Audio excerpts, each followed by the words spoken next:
오늘 이 자리에 오시기까지 혹은 지금 이 순간 제 이야기를 듣고 계신 여러분의 마음속에 어떤 무거운 짐이 있으신가요? 때로는 너무나 막막해서 주님께 기도로 나아간다는 것이 대체 무슨 의미인지조차 희미하게 느껴질 때가 있습니다. 오늘 말씀을 듣기 전에 잠시 여러분의 손길을 빌리고 싶습니다. 이 영상에 좋아요를 눌러주시고 이 채널을 구독해주시는 여러분의 작은 행동 하나하나가 절망 속에 있는 또 다른 누군가에게 하나님의 위로와 희망을 전하는 귀한 통로가 될 수 있습니다. 여러분의 나눔을 통해 하나님의 은혜가 더 멀리, 더 깊이 퍼져나가기를 소망하며 여러분과 여러분의 가정 위에 주님의 평화가 가득하기를 먼저 축복합니다. 자, 이제 히스기야 왕의 이야기로 들어가 보겠습니다. 그는 우리에게 아주 실제적이고 강력한 기도의 방법을 보여줍니다. 오늘 여러분이 마음속에 품고 온 그 편지, 그것이 죄책감이든 떨쳐내기 힘든 유혹이든 깊은 불안감이든 혹은 지금 여러분의 삶을 뒤흔들고 있는 사탄의 직접적인 공격이든 그 어떤 것이라도 오늘 히스기야의 방법을 통해 하나님께 나아갈 수 있습니다. 여러분이 씨름하고 있는 중독의 문제, 해결되지 않는 삶의 난제들 앞에서도 이 방법은 동일하게 적용될 것입니다. 성경은 이렇게 기록합니다. 히스기야가 사자들의 손에서 편지를 받아 읽으니라. 그가 여호와의 성전에 올라가서 그 편지를 여호와 앞에 펼쳐놓았더라. 그는 편지를 주님 앞에 펼쳐놓았습니다. 이것은 단순히 비유적인 표현이 아닙니다. 그는 말 그대로 물리적으로 그 협박이 가득한 두루마리를 가져다가 성전 바닥에 활짝 펼쳤습니다. 생각해 보십시오. 만약 그가 그 편지를 품에 품고만 있었다면, 자기 머릿속에서 그 위협적인 글자들을 계속해서 되뇌었다면 어땠을까요? 그는 무엇을 해야 할지, 아니, 무슨 말을 해야 할지조차 알 수 없었을 것입니다. 그래서 그는 그것을 펼쳐 놓았습니다. 이 행동에는 두 가지 중요한 의미가 있습니다. 하나는 그가 무엇을 했는가이고, 다른 하나는 그가 어디서 그것을 했는가입니다. 첫째로, 그는 그것을 펼쳤습니다. 그는 이렇게 말하는 것과 같습니다. 하나님, 저는 이 끔찍한 말들을 계속해서 곱씹으며 앞으로 일어날지도 모를 온갖 최악의 상황을 상상하지 않겠습니다. 하나님, 여기 있습니다. 그냥 보십시오. 사랑하는 여러분, 지금 여러분이 인생에서 마주한 이 새로운 계절, 이전에 겪어보지 못한 이 도전들 앞에서 여러분에게는 바로 이 펼쳐놓을 공간이 필요합니다. 여러분의 정신세계를 끊임없이 공격하는 저 사내립의 목소리들 앞에서 우리에게는 그것을 펼쳐놓을 거룩한 공간이 필요합니다. 왜냐하면 이 싸움은 다른 무엇보다도 치열한 정신적인 전투이기 때문입니다. 우리는 종종 불안감이 밀려올 때 그 감정에 짓눌려 주저앉고 맙니다. 어떤 문제에 대해 오래 생각하는 것조차 그 문제 속으로 가라앉는 것처럼 느껴져 힘이 듭니다. 하지만 주님 앞에 무언가를 펼쳐놓는다는 것은 불편한 감정 속에서도 주님과 함께 앉아있을 수 있음을 의미합니다. 거대한 파도처럼 유혹이 밀려오는 그 순간에도 주님 곁에 머무를 수 있다는 뜻입니다. 사탄은 여러분 중 많은 이들에게 이렇게 속삭여왔습니다. 너는 내가 느끼는 그 감정을 감당할 수 없어. 그래서 조금이라도 불편한 감정이 찾아오면 우리는 도망치기 바빴습니다. 마치 히스기야가 처음 그랬던 것처럼 성전의 금을 벗겨내어 사내립에게 갖다 바치며 말하는 것과 같습니다. 여기 있습니다. 제발 나를 공격하는 이 끔찍한 기분만 없애주십시오. 우리의 많은 중도 문제들이 바로 여기서 시작됩니다. 그것이 생각이든 약물이든 음식이든 종류는 중요하지 않습니다. 우리가 회피하고 외면하는 그 불편한 감정으로부터 도망치기 위해 우리는 사탄에게 우리의 금을, 우리의 평화를, 심지어 우리의 가족까지도 내어주려 합니다. 제발 이 감정만 느끼지 않게 해주세요. 라고 외치면서 말입니다. 여러분은 사탄에게 저항하지 못합니다. 왜냐하면 어느 순간부터 이 문제는 나보다 훨씬 크다는 거짓말을 믿어버렸기 때문입니다. 물론 그 문제가 여러분보다 클 수도 있습니다. 하지만 제가 한 가지 아는 것이 있습니다. 여러분의 문제가 얼마나 큰가요? 여러분의 적이 얼마나 거대한가요? 목사님, 정말로 큽니다. 라고 대답할지도 모릅니다. 하지만 그 크기가 과연 절대적일까요? 모든 것의 크기는 상대적입니다.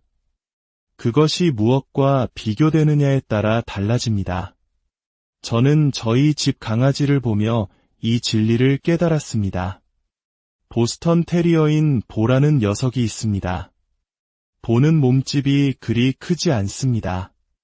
하지만 안에 부모님의 작은 강아지인 코코와 함께 있을 때 보는 거인이 됩니다. 보는 코코를 만나자마자 의기양양해져 코코를 괴롭혔습니다. 자신이 더 크다는 것을 알았기 때문이죠. 하지만 그 다음 보는 토비를 만났습니다.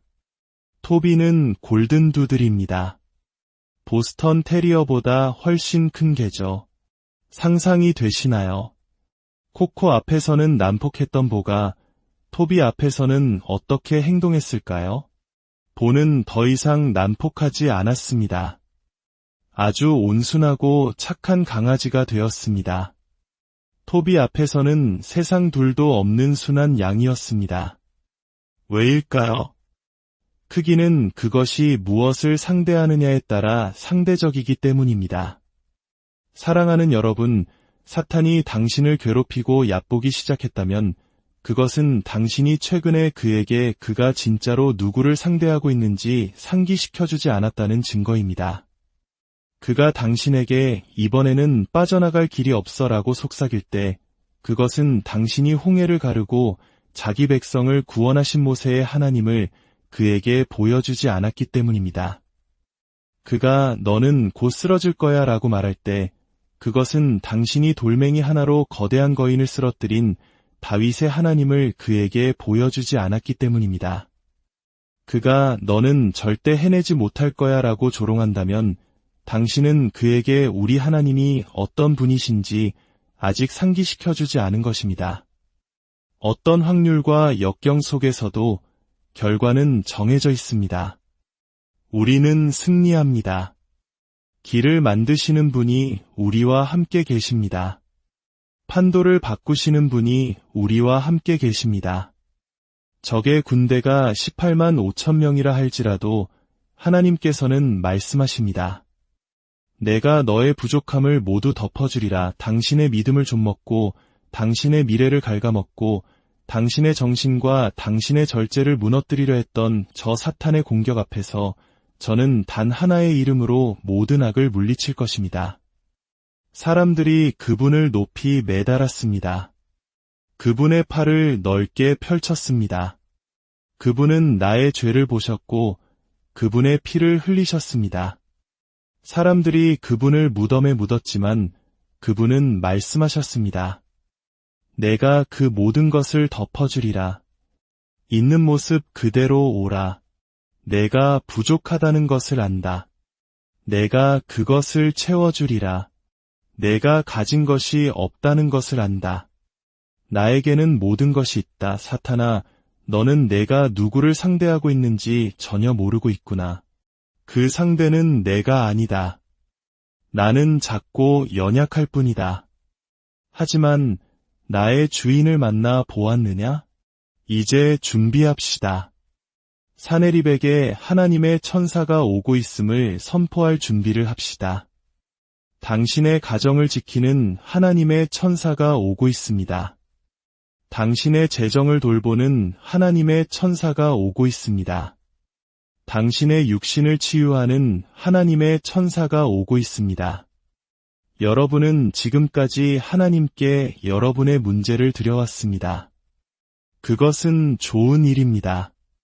하지만 이제 조금만 바꾸어 봅시다. 여러분의 문제에게 하나님을 보여주십시오. 이것이 바로 핵심입니다. 여러분은 하나님을 제외한 모든 것, 모든 사람에게 여러분의 문제를 펼쳐놓고 있었습니다. 히스기야가 무엇을 했는지 다시 보십시오. 그는 주님 앞에 그것을 펼쳐 놓았습니다. 하지만 단순히 문제를 펼쳐놓는 것만으로는 충분하지 않습니다. 많은 분들이 이 말씀을 듣고 집에 가서 마이너스 잔고가 찍힌 통장 앱을 열어 보이며 이렇게 말할지 모릅니다. 하나님, 말씀대로 했습니다. 여기 제 두루마리입니다. 이 잔고를 주님께 가져옵니다. 하지만 천사는 오지 않을 것입니다. 히스기야가 했던 정말로 중요한 행동이 있습니다. 그는 주님 앞에 그 문제를 펼쳐놓은 후 기도했습니다. 그룹들 사이에 좌정하신 이스라엘의 하나님 여호와여, 이 기도가 무엇을 의미할까요? 성전 안에는 언약궤가 있었습니다. 언약궤의 뚜껑 위에는 두 그룹, 즉 천사의 형상이 서로 마주보고 있었습니다. 그 천사들은 날개를 위로 활짝 펴서 그 날개 끝이 중앙에서 서로 맞닿아 있었습니다. 히스기야가 하나님 앞에 자신의 문제를 펼쳐놓았을 때 그는 바로 그 언약궤를 바라보고 있었습니다. 그의 머리 위로 펼쳐진 천사의 날개를 보고 있었습니다. 전능하신 하나님의 임재를 상징하는 그 언약궤 위에서 맞닿은 천사의 날개는 히스기야에게 이렇게 말해주고 있었습니다. 내가 나에게 너의 문제를 가져와 내가 필요한 것을 아뢰는 동안 너의 문제에게 내가 누구인지를 반드시 상기시켜라. 사랑하는 여러분, 이제 여러분의 문제 앞에서 하나님의 위대하심을 선포하십시오. 여러분의 걱정과 불안, 두려움에게 여러분과 함께 하시는 하나님이 얼마나 크고 강하신 분인지 보여주십시오. 주님, 오늘 이 말씀을 듣는 모든 이들을 축복합니다.